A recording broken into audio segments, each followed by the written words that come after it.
Hello everyone. Yes, students, we are continuing our sixth chapter, waste management. Let's start. Yes, students, अभी तक हमने पढ़ा what is waste, what does waste consist, and increasing amount of garbage. Then causes for increasing amount of waste production, जिसमें हमने discuss किया था increase in population, industries, wide spread use of polythene bags and packaging. Then harmful effects of garbage. Two main types of waste materials, biodegradable waste and non-biodegradable waste. Then in detail, biodegradable waste and non-biodegradable waste. Then we discussed about what is recycling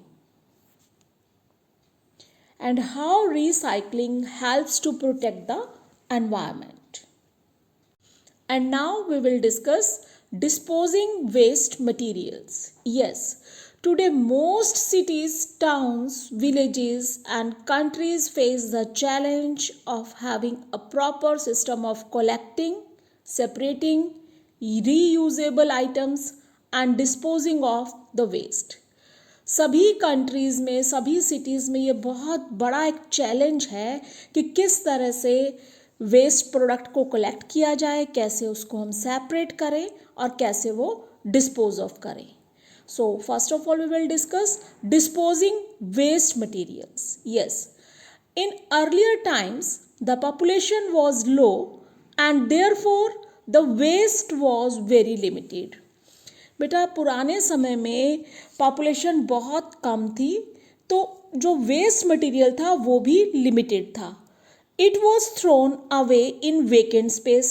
तो जो भी हमारा कूड़ा था वो हम किसी भी खुले स्पेस पे कहीं पे भी जहाँ जगह मिली वहीं फेंक दिया. Away from homes, offices and factories. बस हम यही देखते थे कि ये हमारे घर से, ऑफिस से और फैक्ट्री से थोड़ा डिस्टेंस पे होना चाहिए. But now there are hardly any vacant places available due to increase in population and widespread construction. Yes बेटा, बट आज ये खुला स्पेस मिलना, वेकेंट प्लेस मिलना बहुत मुश्किल हो गया है क्योंकि हमारी population day by day increase हो रही है एंड वाइड स्प्रेड कंस्ट्रक्शन की चारों तरफ कोई ना कोई बिल्डिंग कंस्ट्रक्ट हो गई तो खुली जगह रह ही नहीं गई है, वेकेंट स्पेस है ही नहीं. Hence the amount of waste is increasing. और दूसरी तरफ जो हमारा जो वेस्ट मटेरियल है वो डे बाय डे इंक्रीज हो रहा है. It is proving to be a threat to the health of human beings, animals, plants, water bodies and air. और इसलिए ये सब चीज़ें हमारी सेहत के लिए, ह्यूमन बींग्स के लिए, एनिमल्स के लिए, प्लांट्स के लिए, हमारी वाटर बॉडीज़ के लिए और एयर के लिए ये एक बहुत बड़ा खतरा बन गया है, एक प्रॉब्लम बन गई है.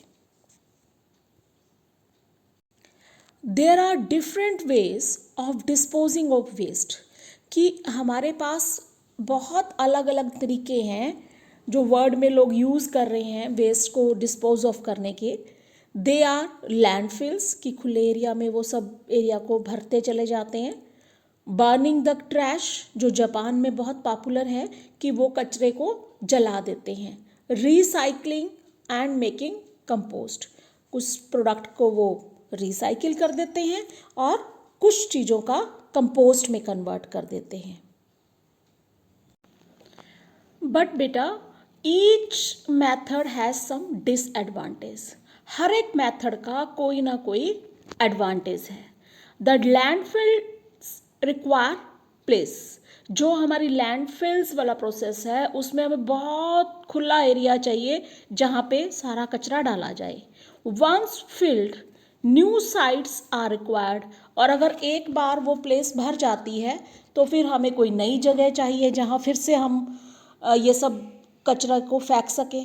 The waste can be burned but it pollutes the air. और अगर हम वेस्ट मटेरियल को जलाते हैं, क्योंकि इसको जलाया जा सकता है, जैसे कि बहुत पॉपुलर है जापान के अंदर, बट इससे एयर पोल्यूशन हो जाता है एंड हार्म्स द सराउंडिंग्स, और उसके आसपास का जो भी एरिया है वहाँ सब पे इसका बैड इफेक्ट्स होते हैं. All methods of waste disposal are costly and the governments have to spend huge amount of money on waste disposal.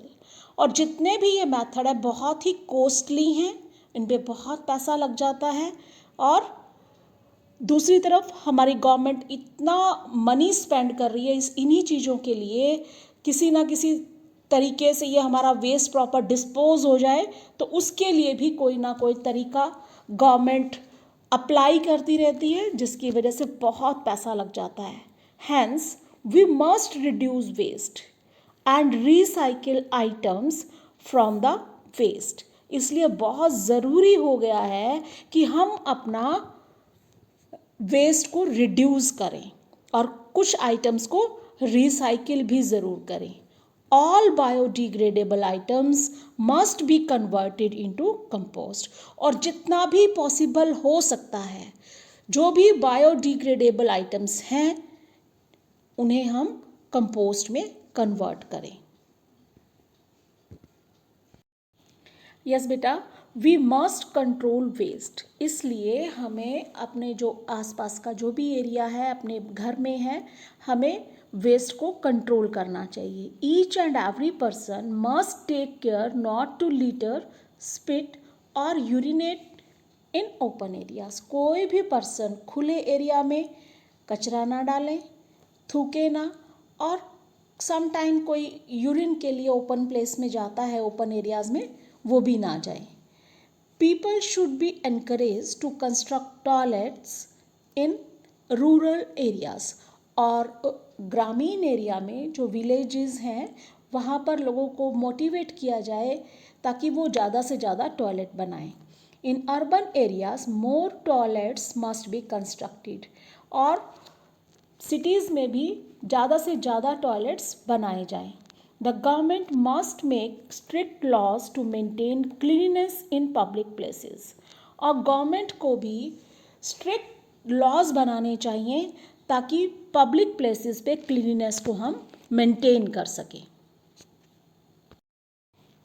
Singapore laws.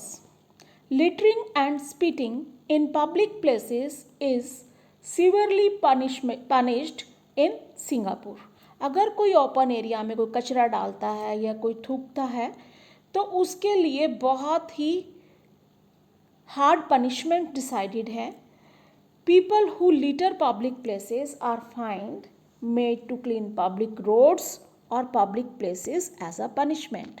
और अगर कोई व्यक्ति ऐसा करता है, कोई भी पर्सन, तो उसको फाइन लगाया जाता है और पब्लिक रोड्स और पब्लिक प्लेसेस साफ करने की पनिशमेंट भी दी जाती है. यस बेटा, read page number 47 and find the meaning of difficult words. Thank you.